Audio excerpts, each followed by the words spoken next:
Welcome guys, welcome back to another video of Nicholas Corner. Hope you had a great day. Today we're back with another Epic History TV. Not the Marshals, I know you guys like this series, not the Marshals. And I'm not doing History of Russia as well. So this time I'm starting a new series. I'm gonna finish the whole Epic History TV channel at this point. No, today I'm doing World War One, 1914. Caveat, disclaimer, I've watched the whole series. Alright? Just so you guys know, I know a good deal about World War One, like a pretty substantial deal. So it will be interesting talking about it, even refreshing my memory on it. But yeah, tell me in the comments if you like my series, if you like my reactions, if you do, like, subscribe, and all that. And yeah, let's go.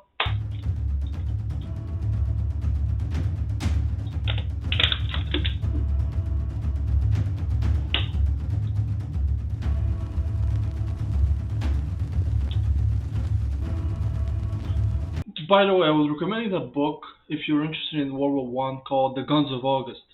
It's an incredible book by Barbara Tubman. I'm sure I'm wrong, but it's an incredible book uh, about the leading month uh, of July into the leading month July into August of the First World War. What was going on in the minds of the different nations, the different politicians. Did they want a war? Didn't they want a war? Because in the First World War, it's not like the second one where Germany invents everybody and you know the First World War, everybody wanted a war. Everybody. Which is actually not everybody. Yeah, of course, Belgium didn't want a war. The UK, actually, funny enough, didn't really want a war on the continent. It took them like for 100 years they didn't involve themselves in a war on the continent. So why would they want a war? Churchill wanted a war. Actually, he wanted to station troops in France. But France wanted a war because they were humiliated in the 1870-71 war against Germany, where they lost territory, and they had to pay a huge indemnity. And like France was occupied by the Germans for 3 years. It was insane. The Germans wanted a war because they want to secure their superpower status. Because their mentality was, if a superpower doesn't go forward, it sinks. Russia wanted a war to prove themselves on the global stage because their humiliation in the Russo-Japanese War was horrible for moral, and just everybody started looking at Russia like, you lost against Japan, Italy wanted a war because they wanted territory from Austria-Hungary, which actually one of the reasons why they didn't join the Germans and the Austro-Hungarians, because the Austro-Hungarians didn't want to give them territory, which is like, get over it, bro. Austria-Hungary wanted the war to basically take over Serbia. Bulgaria wanted the war to claim lost territory from the Balkan wars. The Ottoman Empire wanted a war. Everybody wanted a war. Nobody was like innocent in the First World War. 1914. The great powers of Europe are divided into two rival alliances: the Triple Entente, And the Central. France, Yeah. Britain, and Russia, united by fear and suspicion of Germany, Europe's new strongest power. And the Triple Alliance: Germany, which fears encirclement by its rivals; Austro-Hungary, clinging on to a fragile empire; and Italy, seeking gains at French expense. Yep. The spark comes on the 28th of June in the city of Sarajevo. Archduke Franz Ferdinand, heir to the Austro-Hungarian throne, is assassinated by a 19-year-old Slav nationalist named All of that because of a fucking 19-year-old piece of shit. I don't know. Gavrilo Princip. Austro-Hungary accuses its Balkan rival Serbia of having aided the assassin. By the way, there's facts. I've heard about it. I haven't really looked into it, but apparently, from what I've heard, there's been confirmation that the Serbian government supplied the assassination of Franz Ferdinand. And sends an ultimatum demanding humiliating concessions. Serbia rejects the ultimatum, and Austro-Hungary declares war. Within hours, Austrian forces are shelling Belgrade. The Russian Tsar, Nicholas II, feels honor-bound to defend Serbia, a fellow Slav nation, and orders the Russian army to mobilize. German Emperor Wilhelm II has promised his support to Austro-Hungary. He and his generals see conflict with Russia as inevitable, and the sooner the better, as Russian strength grows year on year. Russian mobilization is used to justify German mobilization, followed by a declaration of war on Russia. Germany knows war with Russia means war with Russia's ally, France. It has developed the Schlieffen Plan to meet this threat of a war on two fronts. First, its armies will advance rapidly through neutral Belgium to encircle and destroy French armies near Paris and win a quick victory. Then its forces can move east to deal with Russia, whose huge army will take much longer to mobilize. And so Germany declares war on France. 6 million men are now marching to war across Europe. Italy, however, remains neutral. The terms of the Triple Alliance don't bind it to join an offensive war. The United States also declares its neutrality. President Wilson and the American public have no desire to get entangled in Europe's war. Britain is France's ally, but at first it's not clear if it will join the war against Germany. Once Germany crosses into Belgium, because Belgium neutrality was signed, was guaranteed by all the major powers in Europe. It was signed that Belgium independence would be guaranteed by Germany, France, Austria-Hungary, Britain, and the major powers in Europe. And the Germans destroy the accord. They invade a neutral country. Now the British have to go and get involved into the war because of the Belge. So it's a whole entanglement. But when German troops invade Belgium, whose neutrality Britain has guaranteed, an ultimatum is sent from London to Berlin, demanding they withdraw. It's ignored, and Britain declares war.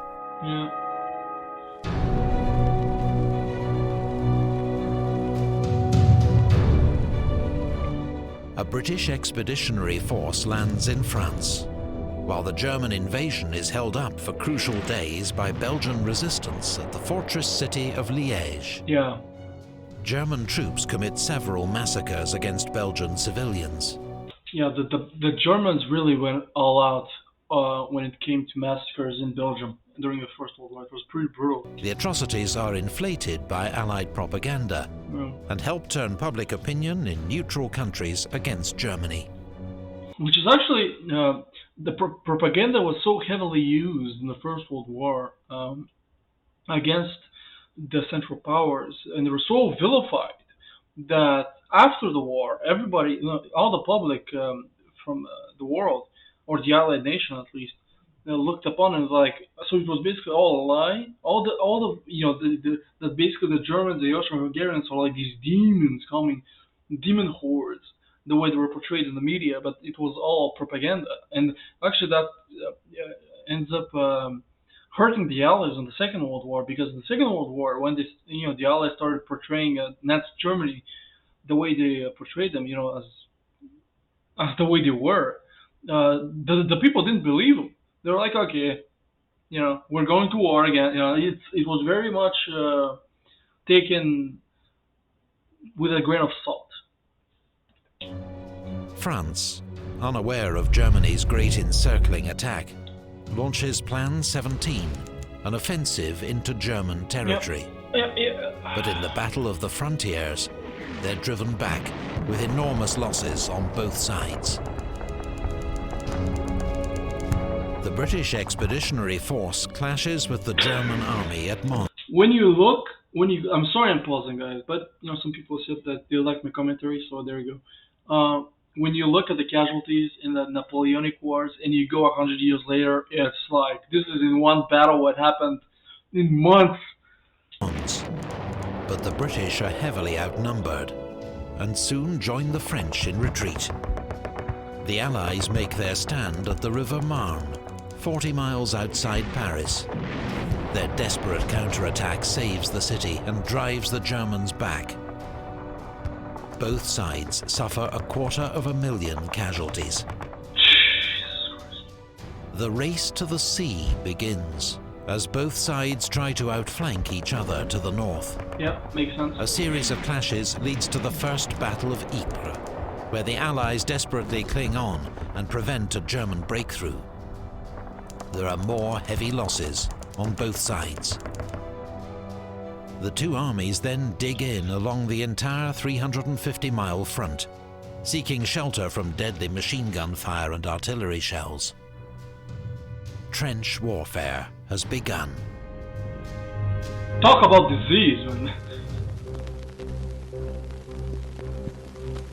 Gallipoli? You gonna talk about Gallipoli here? British warships win the first naval battle of the war at Heligoland Bight, sinking 3 German cruisers. Britain has the most powerful navy in the world, 29 modern battleships to Germany's. Actually, one of the reasons why Britain was so antagonistic towards Germany was starting building up its navy, because William II wanted the biggest navy, and so they started building up their navy, and they started to challenge British naval supremacy, and the British, 19. They now impose a naval blockade on Germany, preventing contraband goods, including food, from reaching it by sea. The aim is to bring Germany's economy to its knees and force it to surrender. But a week later, the British cruiser HMS Pathfinder becomes the first victim in history of a lethal new weapon: the submarine-launched torpedo. German submarines, or U-boats, have a surface range of 9,000 miles and can attack undetected from beneath the waves. Man, those submarines in the First World War, how miserable it must have been to live in them. And dangerous as well, because in the Second World War, first of all, it's 30 years later, 25 years later, so the technology has advanced. And even though the submarines in the Second World War are equally as disgusting and just, in the First World War, how miserable it must have been and how dangerous. It must have been insane. They herald a deadly new challenge to Britain's command of the seas. That's pretty long range, man.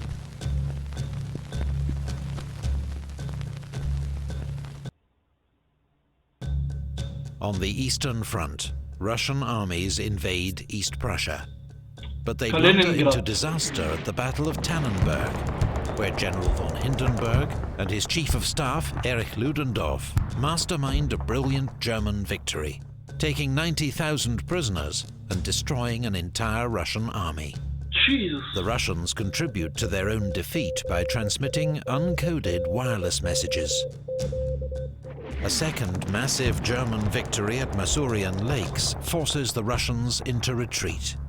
In just 6 weeks, the Russian army suffers nearly 1/3 casualties. Jesus Christ!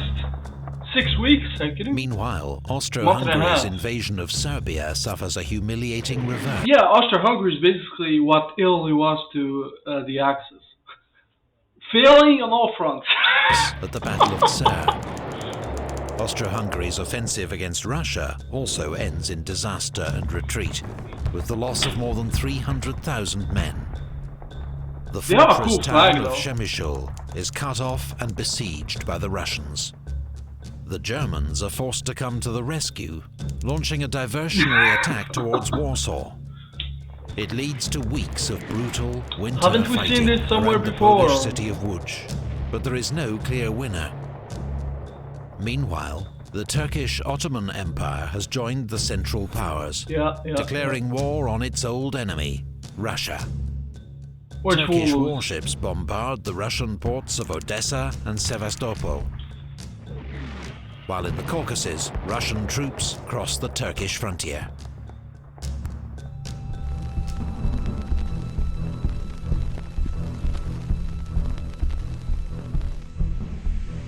Beyond Europe, the war rages on the world's oceans and in far-flung European colonies. German troops cross into British East Africa, modern Kenya, and occupy Taveta, while Allied forces seize the German colony of Togoland, modern Togo. But British forces invading German Cameroon are defeated at Garoua. Cameroon was German? While a 3,000-strong force attacking German Southwest Africa, modern Namibia, is captured at Sanfontaine. A month later, British landings at Tanga end in chaos and defeat at the hands of a much smaller German force. Yeah, German West Africa survives until the end, I think. Cut off from Germany, Lettow Vorbeck goes on to wage a highly successful guerrilla war against the Allies, tying down huge numbers of troops. In Asia, Japan honors its treaty with Britain and declares war on Germany. Japanese. Yeah, Japan is the luckiest of all the nations because they don't lose that much. They don't gain that much either. You know, they gain a few islands here and there previously owned by Germany. But, you know, they don't lose, they don't suffer. Forces go on to seize the German naval base at Tsingtao. Yeah.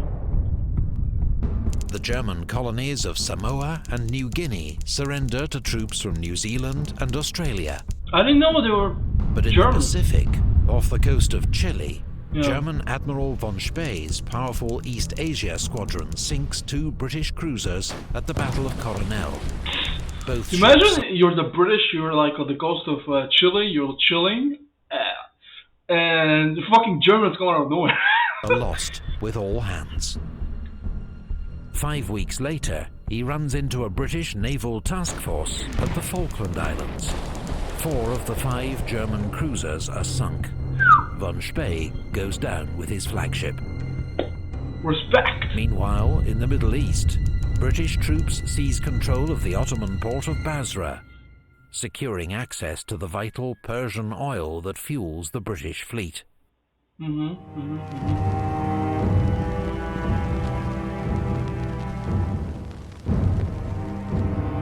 That winter, Austrian troops finally capture Belgrade. But the Serbs then counterattack and drive. Oh my God, Jesus Christ! Would you just capture the city, fighting man? in Serbia has already cost around 200,000 casualties on each side. Everybody has a mustache as well. You know? In the North Sea, German warships mount a hit-and-run raid against English coastal towns, shelling Hartlepool, Whitby and Scarborough, and killing more than 100 civilians. That's it? You know, that's something that's really weird when you read about history or hear about history. You get desensitized to small numbers. 100 people died. Okay, can you move on? Come on, 100 people died? You woke me up for 100? Like, because, you know, you go over like huge casualties, like a week 200,000, another week 300,000, and then 100 people died. Like. Western Front, the French launched their first major offensive against the German lines. But the First Battle of Champagne leads to small gains at a cost of 90,000 casualties. While in the Caucasus, an Ottoman offensive through the mountains in midwinter ends in disaster at Sarikamish. Turkish casualties total 60,000, many frozen to death. I mean, it's a way to go. On the Western Front, that first Christmas is marked in some sectors by it's very truce. popular. The truce on Christmas truce, where I don't know if you've heard about this. This is pretty popular in popular culture, but where both sides, you know, there was the no man's land in the middle, and there was trenches, and you know you would fire. And during that Christmas, both sides just said that's it, and there was a truce. Now there were multiple truces actually, and they went into the middle of the no man's land, and they just, you know, enjoyed each other's companies. They played football or soccer, and they had a good time. And it's weird, you know, thinking about it, but you know, it's something that's really, I mean, even by then the soldiers were tired of war. And games of football in no man's land, the killing zone between the trenches. You guy chilling with his cigarette, like. Yeah. So, anyways, I hope you liked my reaction. If you did, like, subscribe, and all that. Yeah. So it was very interesting. I've already, as I said, I know this video already, but it's still, the scope of the. What's more interesting to me about the First World War as compared to the Second one is that there isn't like one country that's evil. If you want, even I hate the word good and evil because it's like you're evil, I'm good, like you know what I mean. But in the first war, it's much more ambiguous, much more gray. It's much more interesting to me because even though at the end of the war, everybody put the blame on Germany for starting the war and everything, it wasn't their fault completely. They had a part to play in it, that's for sure. But everybody wanted a war. All the nations psychologically wanted a war. I mean, in France, they had a plan that you only go forward. There's no retreat. Retreat is for cowards. Actually, someone, a general who taught at a college, military college, suggested a plan where you know, uh, retreating, basically making a strategy of attack and retreat type of strategy. And he was fired. He was ostracized. I mean, that type of mentality was a big no-no in France in the beginning of the 20th century because the French were so angry and furious about losing territory to the Germans and losing Frenchmen in the Alsace-Lorraine that the Germans took in the 1878-71 war. Uh, Anyways, I hope you liked my reaction if you did everything, and I'll see you guys next time. Thank you.